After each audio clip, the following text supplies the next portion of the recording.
I agree with the pun, this is really foul play.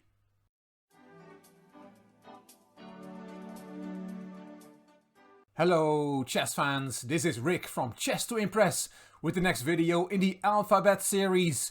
We have arrived at the letter E. Let's see what your suggestions were. Balázs said Efim Geller, the great Soviet player from the 50s and the 60s. Max Euwe said Joran Kudot. He said, me being a Dutchman, I really had to do a video on Euwe. Matheus Penteado, Botram Duze and Fanny Varma said the Evans Gambit. That's a very spectacular gambit. And Botram also says, why don't you do a video on an exchange sacrifice? Endgame said G. Meazza. And Scoey had 3 suggestions, Elo Rating, Engine and En Passant, which was also suggested by M. Peter LL. And that's a suggestion I took. I came across some very interesting material on the En Passant rule, so I decided to go with that one. I made videos on Max Euwe before, and I'm sure I will do many more in the future. I'm sure most of you know what the En Passant rule is about, but let's go over it quickly anyway. It's a special pawn capture that can occur after a pawn makes a move of 2 squares from its starting square, and it could have been captured by an enemy pawn had it advanced only 1 square. The opponent captures the just moved pawn as it passes through the first square. The result is the same as if the pawn had advanced only 1 square and the enemy pawn had captured it normally. The en passant capture must be made on the very next move, or the right to do so is lost. The en passant rule was added in the 15th century when the rule that gave pawns an initial double step move was introduced. It prevents a pawn from using the 2 square advance to pass an adjacent enemy pawn without the risk of being captured. That's what the en passant rule is about. And now let's have a look at it in action. When I think about the en passant rule, I always think about a funny anecdote, and I don't remember who it was and I was not able to find it. It was one grandmaster accusing another grandmaster for stealing his glass of whiskey. And the response from the other grandmaster was, you left your glass of whiskey en prise and I took it en passant. Anyway, let's look at the en passant rule in action. This is from a game of London 1883, played by the first world champion Wilhelm Steinitz against Joseph Noah. Steinitz won that tournament, Johannes Zukertort came second, and that led to the first official world championship match 3 years later. In this game Steinitz played e4, e6 from his opponent, and e5 on the second move is something that Steinitz liked to play. Then d5 came, and now we see on the third move the en passant rule in action. e5 takes d6 and takes away the pawn on d5. Bishop takes d6 was played, and after 22 moves this game ended in a draw.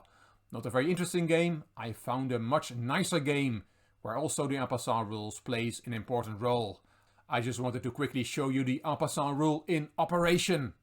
This game was played 45 years later between Gunnar Gundersen and A.H. Fahl. It was the Pitsker Christmas tournament, and e4 was played by white, e6, also the French defense, d5, e5 and c5, c3, and here knight c6 is the main move in the database, but black decided to take on d4 straight away.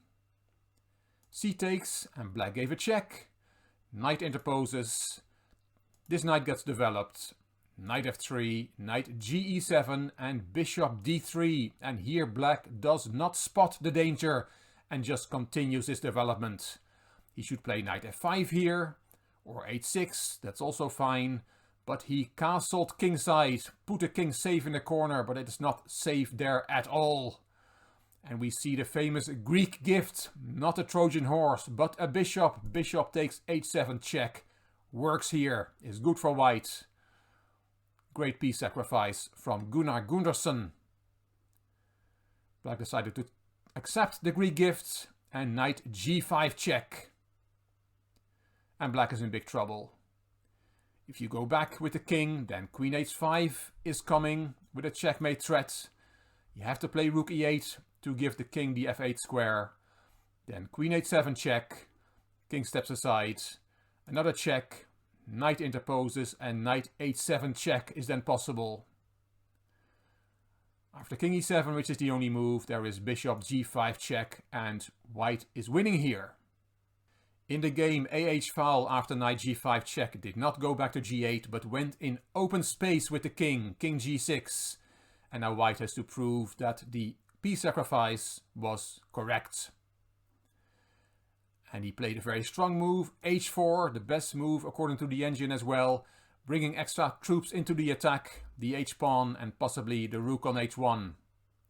Nice move, h4. Black saw nothing better than take on d4, and that doesn't work, but there was already no defense for black. You can just take that piece, queen takes d4 is fine, winning the piece back, but white is going for checkmate and plays queen g4 instead, leaving that knight on d4 alive. And white is threatening all sorts of stuff. It's threatening knight takes e6, that would be check from the queen to the king and would win black's queen, just to give an example. And black thought that f5 here had to be played, attacking white's queen. So if the knight moves, then black takes white's queen. This is a video on the en passant rule, so was e takes f6 en passant the next move here? No, that was not played, and it's not the best move in the position. White played h5 check instead. Black only has one move, that's king h6. And now knight takes e6 check. It's now the bishop from c1 who's taking part in the attack. It's giving check to the king. If you flee with the king, then this is checkmate. And the move from the game doesn't save black either. Black played g7, g5, and now we see the en passant capture in operation. White can give mate in 2 with queen takes g5 check, king h7 and checkmate. But the move played in the game is much nicer. It is h takes g6, en passant, double check and checkmate, all in one move.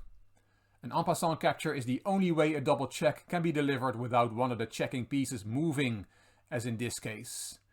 This is a wonderful final picture and a great way to illustrate the en passant rule in all its glory.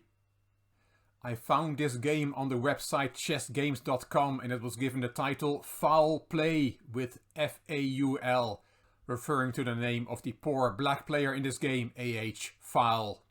Lots of very enthusiastic comments on this game on chessgames.com, and one poster said, "I agree with the pun, this is really foul play." All good things come in threes, so I have a third position for you. This is a mate in 2 composition from a composer with the name of Sommerfeld, and it was published in 1902. White to play and checkmate to black king on the second move. White has to be quick, because black is threatening e4, e3, which would be check from the bishop to the king. So white has to hurry if he wants to give mate in 2. Let's first look at bishop takes b7, which is threatening rook takes e4 checkmate. That looks like a good option. But if black protects the e-pawn, there is no mate on the second move. Queen e6 protects the e4 pawn, and there is a checkmate with queen f6 check, deflecting the black queen. Queen takes, and then rook takes e4 is checkmate, but that is in 3 moves, and we have to give checkmate in 2 moves. So let's go back. Bishop takes b7 does not work. The solution is d2, d4. And now the second row has opened up, and there is a threat of queen f2 checkmate. And black would love to take en passant, e takes d3 en passant, while the bishop then gives check to the king. But that move is illegal, even though there are 2 pawns on the 4th rank, so the rook looks far from giving check to the king. With e takes d3 en passant, both pawns would disappear off the 4th rank, making that move illegal. This composition shows the effect the en passant rule has on pins. The black pawn on e4 is pinned. Cannot take en passant, even though there is a white pawn on d4. So what to do against queen f2 checkmate? Well, the e-pawn is pinned if it wants to take en passant, but it's not pinned when it wants to play e3 check.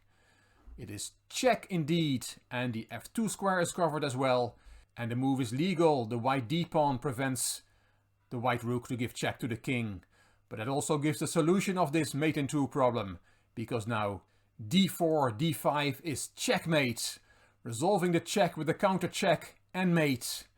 Quite an ingenious construction where the en passant rule played a role even though it was not in a solution. A wonderful composition from Sommerfeld, 1902. Hope you enjoyed it. Next week it will be the turn of the letter F. Will it be Bobby Fischer or will it be something else? You can tell me your suggestions in the comments, please. I hope you enjoyed this video. If you did, please give it a thumbs up. Please subscribe to the Chess to Impress channel and please leave a comment. I will read them all and I will reply to them all. If you like this video, if you like the series, then please share it on social media by clicking the share button on YouTube. The link to the series is in the description box of this video. You can find me on Instagram, on Twitter and on Facebook. This is Rick for Chess to Impress. Thank you for watching.